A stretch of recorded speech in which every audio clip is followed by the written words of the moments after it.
Happiness is elusive. Oftentimes, we may find that a certain thing or situation made us happy before, but we have now become acclimated to it. Today, I want to dive in and take a closer look at what happiness is and how to get more of this precious resource. However, happiness is also subjective. In light of this, I conducted an interview with my grandma to help give us a glimpse into two different perspectives on the nature of happiness. To generate qualitative data for this video, I conducted two interviews. As I mentioned, one was done with my grandma.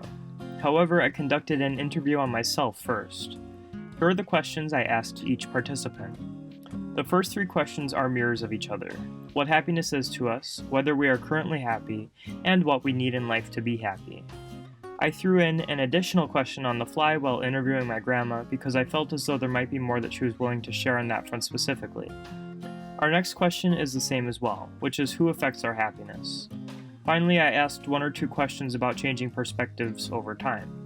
I asked myself whether I expect to see my perspective change in the future, and I asked my grandma whether her perspective has evolved since she was my age, as well as what changes have taken place, if any. I feel that there are two distinct sources of happiness. One source of happiness is from within ourselves, and the other is from external events. Happiness from outside of ourselves, in my eyes, tends to stem from accomplishing goals. For example, if we want to earn a degree in physics and then we do so, we draw pleasure from doing so. Even if we feel happiness from receiving a gift, this may have to do with a goal to own the thing in question. We can even be made happy by receiving a gift if it is something we've never heard of. This may point to the fact that not all external happiness is caused by goal accomplishment, but it could also be that the item in question is helpful for achieving some other goal. Happiness from within seems to come mostly from being satisfied with ourselves. If we feel attractive, we feel happier. If we feel comfortable in our own skin, we feel happier. If we can maintain long-term relationships, we may feel happy from that as well. Hobbies also make us happy, and that may be correlated to a sense of skill or talent. What do you feel causes happiness? For me, I feel that happiness is a state that potentially can almost always be there, particularly if we view happiness as something we generate from within. Sometimes when I was younger, I maybe would think that I'll be so happy if this specific thing happens. And now that I'm in my 70s, I don't always view it that way. For example, because I know that there are so many things I really can't exert power or control over.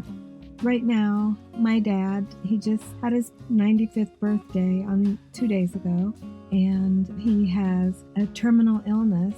He also has Alzheimer's, but is doing amazingly well with that. Even though it's been a while since he was diagnosed, he does a lot of activities to keep his mind sharp, and it is really pretty sharp. But I can't allow myself to be in a state where I feel like I'll only be happy if my dad can recover, because that's probably not realistic. It's not going to happen. And so what I try and do with that, and I do love my dad so much. He's always been kind of the person who represented unconditional love to me. And so, I look at all the things that there are to be happy about. I get to talk to him on the phone. We get to laugh together. He still has his really incredible sense of humor. And so, and he's all the way down 800 miles away where they live.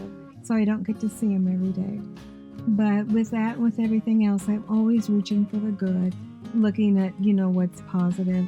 And if it's that I just talk to him and he laughs, maybe we share a joke, or as I'm going through my day, I just always reach for the good and what there is to be thankful for. And I just try to generate kind of my own happiness to help uplift the whole situation. I realize it's always my choice to look at the glass half empty or half full. So part of just reaching for the good or reaching for the light within, which I believe for me, that's my true state. So sometimes it's just about relaxing into happiness.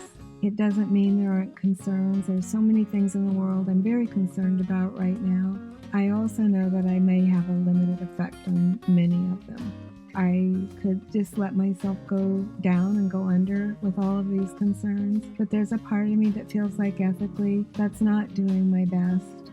I believe that our moods and behaviors do affect others. So, when I go out of the house, I look for the simple things like Maybe sometimes a child will catch my eye or maybe smile or something, and I just love that. Oftentimes then I'll smile at the parent and the child and say hello. It's up to me to generate happiness and have it not be so contingent on what's going on around me.